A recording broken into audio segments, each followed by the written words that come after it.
was to really help in a dramatic way the field of construction and architecture by building, basically, a software genie, an expert system, so that you could bring to it your needs for a building, and it would design the building for you.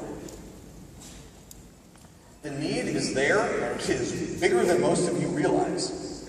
The built environment is an $8 trillion a year industry that is still basically artisanal.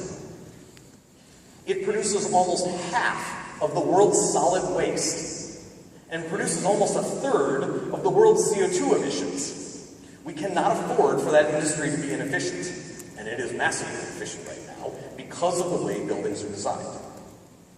But after the first 18 months, as we were spinning it out, we had satisfied ourselves that this idea we had wasn't going to work, at least as described, because there was no software ecosystem to plug into.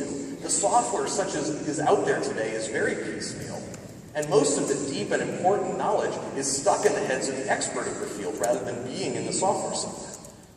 So the company, now called Flux, took this huge step backwards.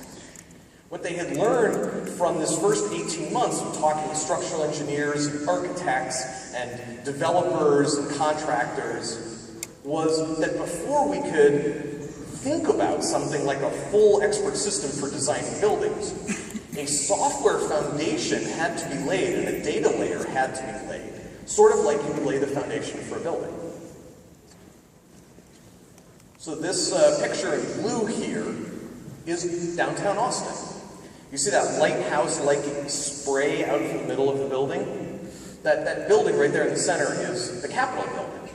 And one of the many zoning rules in Austin is that you can't build a building that blocks the site of the Capitol dome. All right? Every one of those squares and circles and rectangles in that picture is a zoning area with its own special rules. Can you imagine what architects have to do? If you have a specific plot plan, you still might have a half dozen or more of these things overlapping, and you have to figure out what you're allowed to build there. Or much worse still, what if you wanted to say, this is the building I want to build, where in Austin could I build it? That's why it takes 6 months to do one iteration of anything.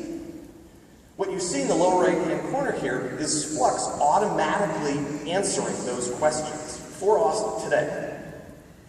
And that's an example of laying this foundation, of automating the process of having the zoning and building codes for a city and then being able to automate their ramifications for building design.